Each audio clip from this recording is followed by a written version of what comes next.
What's up, y'all? I'm Gavin. I'm Josh, and this is another episode of the Couch Report. Today, we are going to be talking about league winners for the 2020 fantasy football season. And league winners is kind of a term that gets thrown around a lot in terms of fantasy, social media, TikTok, whatever you name it. A lot of gray areas in there. Yeah, everyone and their mother's kind of like a league winner now in their own way. Like everyone calls everyone a league winner. And today, I wanted to talk about kind of my true definition, both of ours, true definition of a league winner. And this isn't just, a stud like Derrick Henry or Alvin Kamara, the obvious one, or Devontae Adams, a huge league winner there. The ones that are like they play at their expected level. You're paying for what you get with those guys. Yeah, they've had great seasons, not taking away from them at all. But when you drafted Alvin Kamara third overall, like this is the sort of thing you expected, and his production isn't like winning you leagues by himself. I mean, I know in what my home league, and don't say he sucks too much or anything. He got a little unlucky, but I know in my home league, Alvin Kamara is in the toilet bowl. So you drafted these guys to produce at the level they are, but I wanted to talk about Right. league winners in terms of guys that really outproduced their ADP this year and truly won you fantasy championships. And I wanted to start off with one that I and really the entire industry, I was definitely wrong with this as well, so I'm not trying to just cop out of that. I was very wrong, and I've been very open about that. But this is Josh Allen and Stephon Diggs. I think the Mhm. entire industry was wrong on this one in terms of fading these guys. I've seen a thing get thrown around on Twitter, the kind of the description of Stephon Diggs before the year from ESPN, the official ESPN app. It says, we view Diggs as a low end wide receiver 3. And at this Wow. point, that just looks like disrespectful. His ADP preseason was 23. He was going as the 23rd receiver preseason. And a lot of people were fading him there. 57th overall. Yeah, 57th overall. And a lot of people were saying, including myself, that's way too rich. And I think the thought process there wasn't all bad. I think my personal thought on it was this offense could barely sustain John Brown as like a low end wide receiver 3 last year. Add Stephon Diggs to the mix with a bunch of mouths to feed on a run heavy offense with Josh Allen, who I thought sucked. And it's not a great rest of it. On also Diggs changing teams with a weird offseason. It was just not a Yeah. situation I wanted a part of it. But boy, Anytime has it like flipped. players like that switch teams like that, you think that there's going to be some time until they can finally click. Like that quarterback to receiver connection's got to take some time to click. But the Allen to Diggs this year was a league winner. If Yeah, you had either of them or both of them, especially. yeah, absolutely. Yeah, like you said, both of them. Josh Allen, so he was the ninth quarterback off the board, being taken 74th overall, and all this is per Fantasy Pros preseason ADPs. He finished QB1 overall. I mean, that's definitely, and he was giving you Given the the last insane game of the ceiling.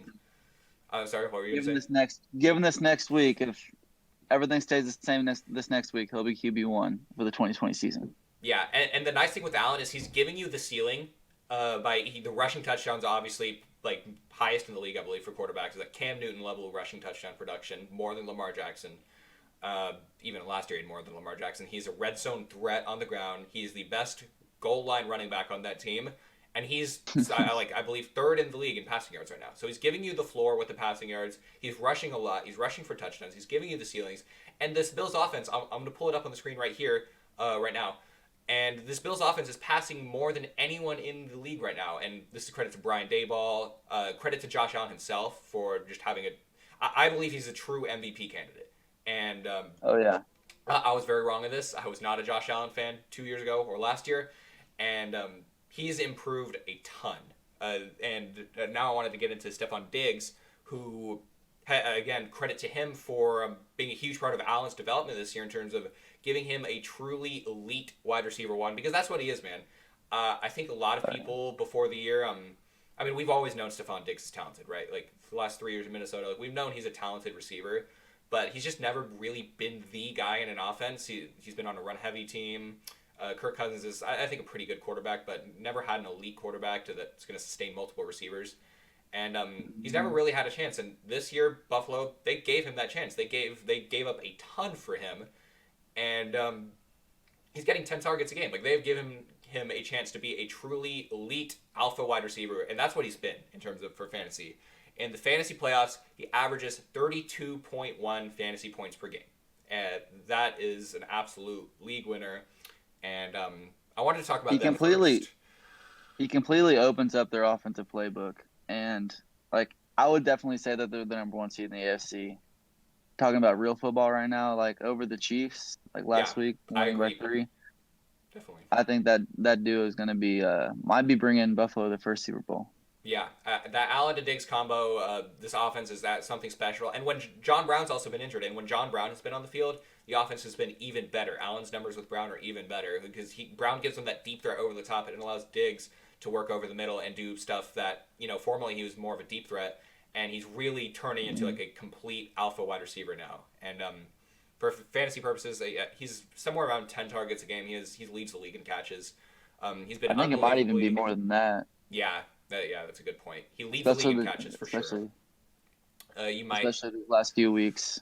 yeah. I know he leads the league in catches, so he's been absolutely amazing, and those guys have been true league winners.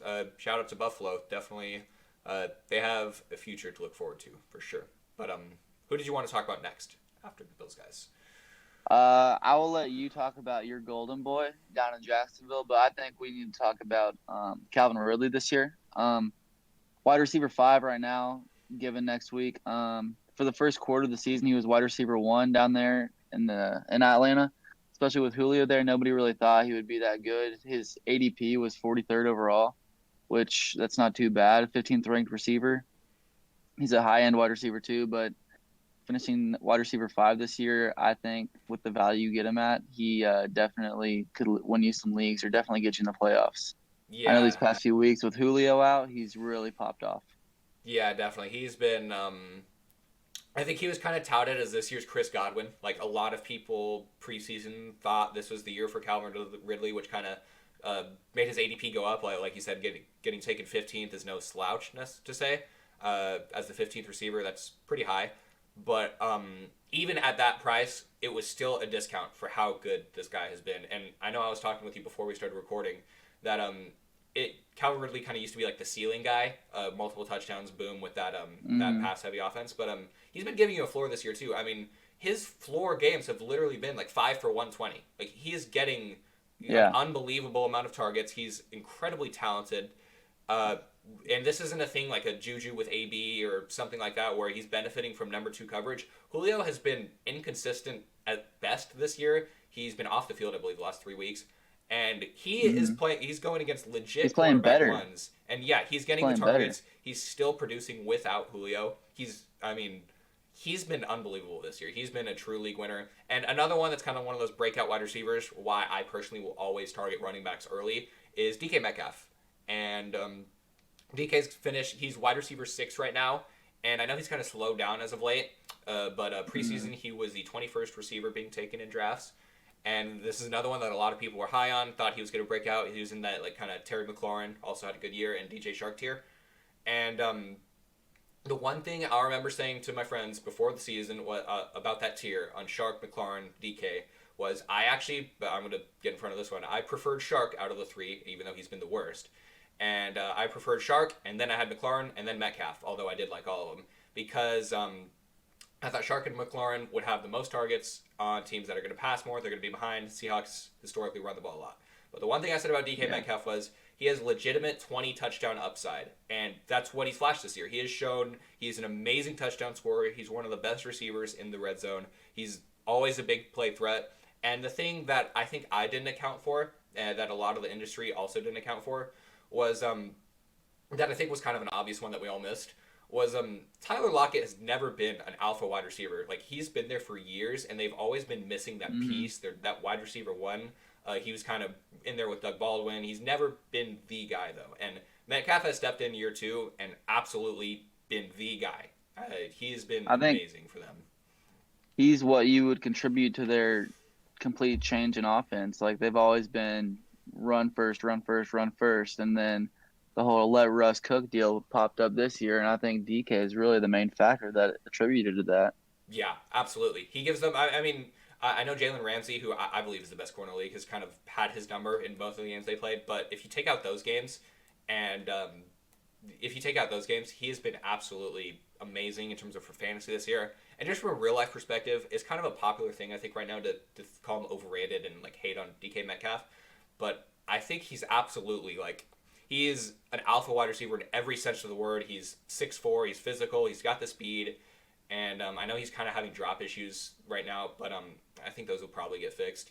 He is a legitimate wide receiver one, and he's been a great value this year in fantasy. Heading kind of straying from the league winners part, what would you put DK at in the dynasty leagues for next year? Man, probably top three, probably first overall. I think most people have him as wide receiver one Wow. in Dynasty. He's been really good. He's him, AJ Brown, Justin Jefferson, and obviously guys like Devontae and Tyreek Hill all would make up that top tier for me because when these guys produce at such a young age like this, it's hard to just write them off. Like when they're producing at such a young age to where that type of production is extremely predictive of future success. They're not just going to fall off. Like that's usually not going to happen. And speaking of Justin Jefferson, I wanted to talk about these guys. I wouldn't call them league winners, but Justin Jefferson and Justin Herbert have been really, really good this year off the waiver wire. Both Justin Herbert's been a QB1 earlier in the year. He was like an absolute like MVP type candidate for fantasy, and Jefferson's been a legitimate wide receiver one for fantasy. And I think a lot of people are kind of slow to get on that. And I remember early in the year when I saw him broke out. One of the YouTubers I like to watch, Brett Coleman, I will put a link to his channel in the description. His big call before the season in August was Justin Jefferson will be the Vikings wide receiver one by November, by Thanksgiving, he said. And that has absolutely come true.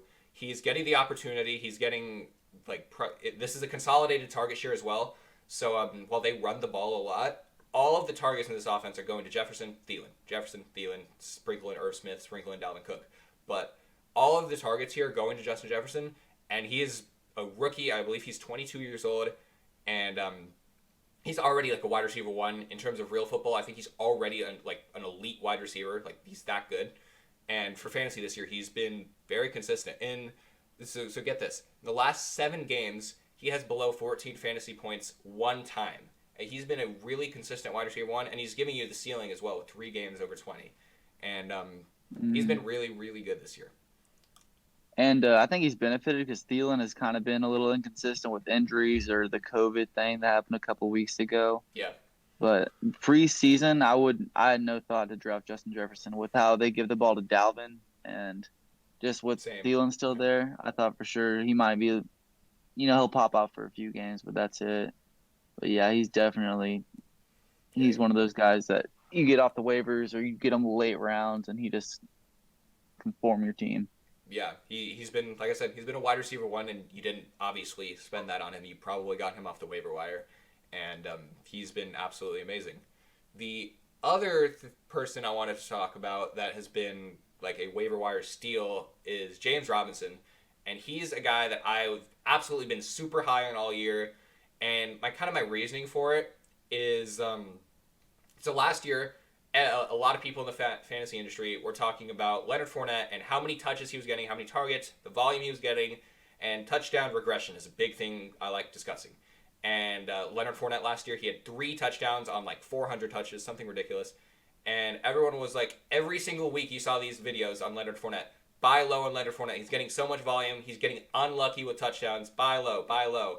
And I remember just watching after the season, like going back and watching the games, like, maybe Leonard Fournette just sucks and can't score touchdowns. Like, maybe that is the issue. Not luck. Not anything like that. Maybe Leonard Fournette cannot score touchdowns. And I'm going to try, I'm still learning the editing, but I'm going to try to put the video of James Robinson's wheel route touchdown right here in the video. But James Robinson, 2 weeks ago against the Ravens, he had an absolutely ridiculous touchdown on a wheel route. And he caught it. He was in double coverage. Patrick Queen is having a really good year, as well as I believe it was a safety helping on him. But it was a double coverage on a wheel route on a floater from Gardner Minshew that I thought had no chance, and he just ran under it, caught it over the shoulder like a receiver. In terms of a real football's perspective, James Robinson is a baller. Is a legitimate, complete running back, and this guy was undrafted. He's making like $20,000 a game. Like this guy is legitimately an elite running back, and he came out of nowhere. And he's the RB4 on the year. He's been incredibly consistent. He hasn't been under 10 points in a single game this year. He's the definition of a bell cow running back. He's seeing well over 20 opportunities a game for fantasy, targets, touches, and he's scoring touchdowns. He's good at football, and he's been amazing. He's absolutely the waiver wire pickup of the year. You never really find these bell cow running backs off the waiver wire. You don't even find bell cow running backs in the NFL anymore. Period. There are maybe two of them: Christian McCaffrey and Derrick Henry. Maybe Dalvin Cook as well. But even Alvin Kamara's snap shares are only at like 60%. He gets it done with efficiency. But Robinson has been a true bell cow and an absolute guy. He hasn't been as good of late. I know he's still giving you the floor, and he got injured last week. But he absolutely got you to the playoffs. And shout out to him, man, because he's been really, really good. And it doesn't make sense either because the Jags have been down every game, and why are they still feeding the ball to their running back? But yeah, like he's still next year, Lawrence to Robinson. Yeah, Lawrence Robinson, Laviska Shenault had a really nice catch this last week. DJ Shark will finally have a quarterback. This might be a legit offense next year, and glad to see Robinson be a part of that. And it'll be exciting. The last thing I kind of wanted to bring up on that is tight ends, and specifically Darren Waller. I think has been like a really underrated, like league-winning type player. Everyone talks about Travis Kelce. I probably should have talked about him earlier with the obvious league winners. Yeah, he's been an absolute stud this year. He's been a value for where you got him, but obviously Travis Kelce this year at tight end has been like a total league winner. He's giving you an insane advantage every week. Even if you put him at receiver, I believe he would be the wide receiver 4 right now in points per game. And that's at receiver, and that's not even considering how bad tight ends have been. And Kelce has given you legitimate wide receiver 1 production, even more consistent than that, at the tight end position, giving you a huge advantage every week. But so shout out to him. He's having an amazing year. I've always been a George Kittle fan, but Kelce's doing really great things right now in Kansas City, and I think he will for years to come too. But Waller specifically was a popular fade this year from a lot of people because the big thing was, the Raiders added competition. They drafted Bryan Edwards in the 3rd round. They drafted Lynn Bowden in the 3rd round, and they drafted Henry Ruggs in the 1st round. And people were thinking Waller had all these targets last year just because there was no one else. That was, I think, the popular thought in the community.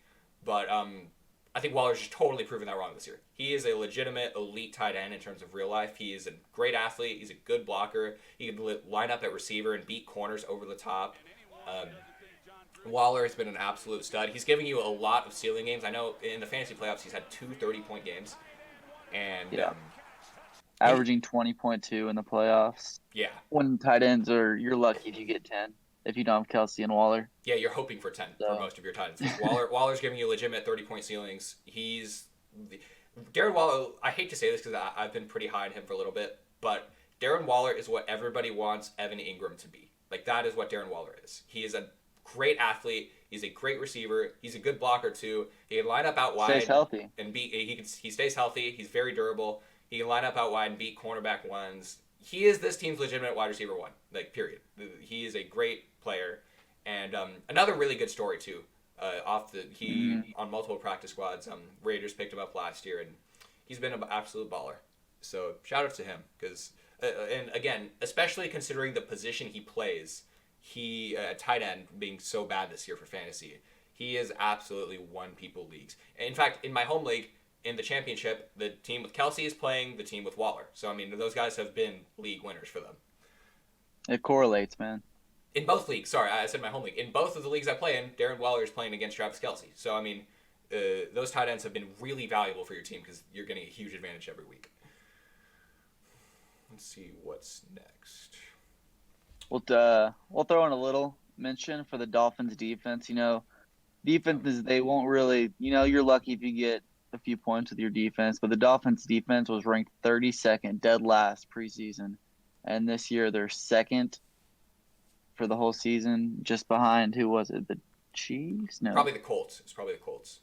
I want to say I think the Colts have died down. I'm going to check it real quick. I think the Colts have dropped a little bit. Oh, probably Pittsburgh. Yeah. Pittsburgh. I would assume Pittsburgh's number 1. They had a high ADP preseason as well. But yep, it's Pittsburgh. Just the Dolphins in general. Brian Flores has done a really good job kind of turning them around. And this is another reason I say every year, do not reach on defenses. These are not sustainable year over year. Just take a flyer on one in the last round or stream. And the Dolphins have actually been a legitimate find off of waivers. They were consistently really good this year. Brian Flores blitzes more than like anyone, and the Dolphins defense has legitimately been pretty good for people this year. They had two of the best corners in the league. I would say Xavier Howard. I would probably put him above I think Jalen Ramsey. I mean, he's been good for so long, but this year Xavier Howard's at 9 interceptions, Yeah, he's which had a really good year. I saw a stat saying it's more than a few defenses combined, Yeah, including the that's crazy. Cowboys, which isn't a lot. It's saying a lot, but still. Him And then Byron Jones. and J.C. Jackson for the Patriots are, I believe, they're tied for the league lead in interceptions. They've both been really good. But yeah, Byron Jones. I would say they're both underrated. Yeah, I agree. Extremely. And yeah, Byron Jones has been really good too. Defense is really good. It'll be interesting to see kind of what happens in the playoffs. We'll see what they do with their quarterback situation. I already kind of see it being a problem, so we'll see what they do there. But in terms of as a team, they've been really good. But I wanted to end the video with guys that have specifically been good in the playoffs. They might have struggled a little bit earlier in the year. But if you have these guys and you got to the playoffs and you started them, you probably won your championship. And that is what a league winner is to me. First, I'm going to talk about kind of everyone's favorite. Definitely, I know on TikTok and Twitter, I saw a lot of this earlier in the year. Everyone's favorite trade target earlier in the year did come true after all, and that is David Montgomery. Everyone all year was saying trade for David Montgomery. He has the easiest playoff schedule. Like trade, you have to trade for this guy. Buy low, buy low, buy low. And for once, it actually worked out. And he has been a true league winner, as he has 5 straight games over 20 fantasy points, and he has 7 touchdowns in those 5 games, 25 points per game since the bye. And this is the last 2 weeks of the regular season for fantasy and during the fantasy playoffs. He has been really, really good. He's getting in the end zone. He's showing what made him so good in college, that tackle breaking ability, that like true like dominant running style, where he is constantly forcing missed tackles. And he may not have the top end speed, but he still has enough to break away big runs. And shout out to him, because a lot of people were really quick to write him off last year, and he's I had a know really we good year. talked about it. I know we Yeah. talked about it earlier in the season. He looked like he didn't know how to play football. Yeah, Similar to another guy to come up on our list in a little bit, but yeah, these past few weeks he's definitely won some people a good amount of money. yeah, absolutely. He has been an absolute stud.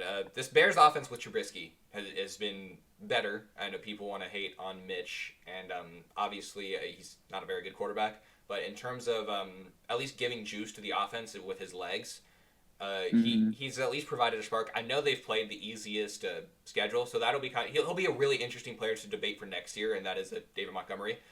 But yeah, he's had a really good end to the season. He's getting the volume. He's finally converting. He's getting the touchdowns. He's getting the receiving work without Tariq Cohen, and he was a pretty good receiver in college. So with the opportunity he's getting now, he's converting, and he's doing a really good job. Let's see.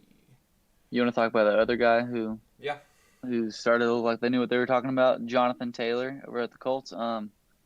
6 touchdowns in the last four weeks. The great playoff performances. He's averaging over 19 a game in the playoffs, which I know we talked about in an earlier podcast, how Jonathan Taylor didn't look like he knew what he was doing. Like he just wouldn't find holes, and now he's breaking off long touchdowns. He's establishing himself as the number 1 guy over in Indy. Yeah. But like Naheem Hines has died down as well. I mean, he's just played really well these past few weeks, and I would roll with him.